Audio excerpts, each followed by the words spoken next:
For me, it starts with my dad. This is a picture of my dad taken a couple of years ago. He recently passed away last year.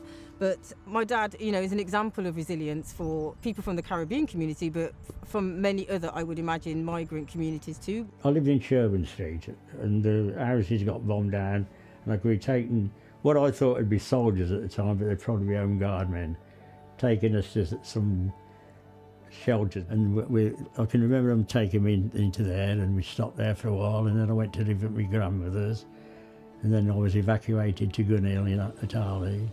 I came back from there to live up Bradford. Resilience felt to be the right word because of how the city grew back after the Second World War. It wasn't just putting back in place what was there before, it was thinking about what makes the world a better place. I think because we were able to pick ourselves up so quickly and rebuild ourselves as a city and show our resilience, we were able to offer that helping hand out to Stalingrad, and then it turned into a similar thing for places like Dresden, Lidice, all these places, and I think that just shows our resilience. Grapevine's been in the city for 26 years now, so really well established. Started as a charity that worked predominantly with people with learning disabilities, and just really looking at the way that people could be connected to other people so that their lives got better. My dad was a black activist, and he did it, for the whole time that he was here in Coventry and in the UK.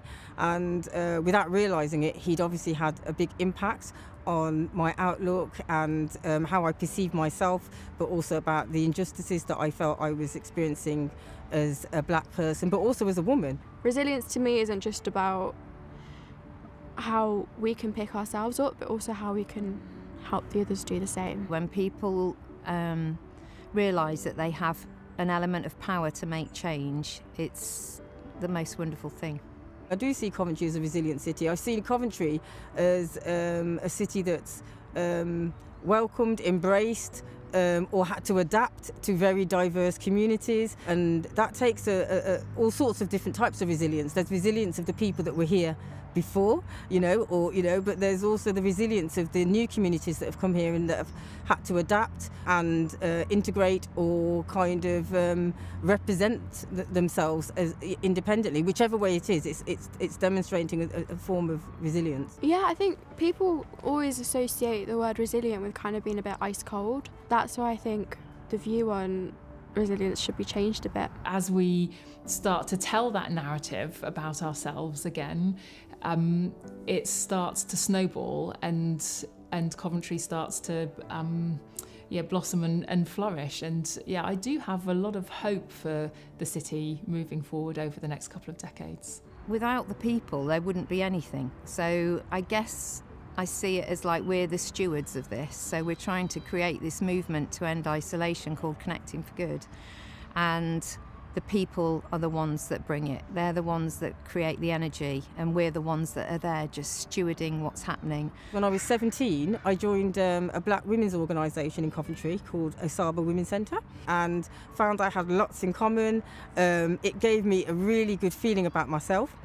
So again, growing up in a very white neighbourhood, in a white community, as first generation black person, I didn't always have positive view of myself, in terms of, whether I was, attractive, whether I was intelligent, and things like that. And being part of that black women's organisation and being amongst black women that were very diverse in themselves, they were all, or most of them were from Caribbean heritage, but they were very diverse in terms of their educational backgrounds, their aspirations, their experiences, all sorts of things. Yeah, that was, I think, the catalyst for me, was joining that group. I joined it as a volunteer, but very quickly became very active. People don't believe that they have the power to be able to do something.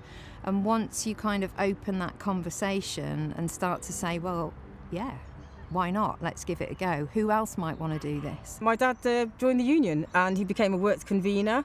He did night shifts, but to be honest, I don't know if my dad ever did. Most of the time we saw my dad in suits, and that was often because he was going to tribunals representing workers from the Commonwealth, but also white working class men who'd been treated unfairly. He became a member of the Coventry Commission for Race Relations, but he also was on the advisory board for the Home Office for race equality. And this is a card a photograph of a card that he got congratulating him. I counted, there's about nearly 60 signatures on this side, and they're all Indian surnames.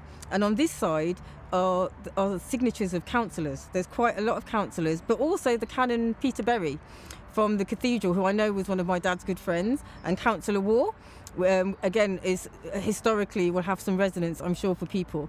Building relationships, connections, that's the key to people having better lives. I suppose our dream for the city is that there's more of that kind of stuff going on, where people can gather and influence one another and help each other out, and where someone hasn't got resource, someone else might have, and how do we bring those people together to make all those amazing things happen?